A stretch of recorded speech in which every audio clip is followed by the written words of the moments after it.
আসসালামু আলাইকুম, আশা করি সবাই অনেক ভালো আছেন। আজকে আমি আপনাদের দেখাতে চলেছি কিভাবে আপনারা ফটোশপ 7 ইনস্টল করার সময় আপনারা দেখতে পাবেন হয়তো 432 একটা এরর মেসেজ দেখা। তো এটা কিভাবে ফিক্সড করবেন সেটা নিয়ে আলোচনা করব। তো চলুন দেরি না করে শুরু করা যাক। তো প্রথমে আমি আপনাদের দেখাবো কিভাবে এটা আসলে আমি ইনস্টল করতে গেলে কি লেখা আসে 432 নামে একটা এরর মেসেজ দেখায়।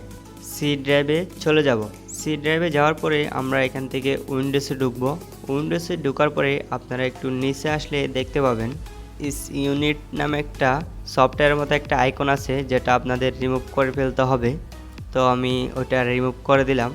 ওটা রিমুভ করার পরে আপনারা একটু আপনার পিসিটা একটু রিফ্রেশ করে নেবেন।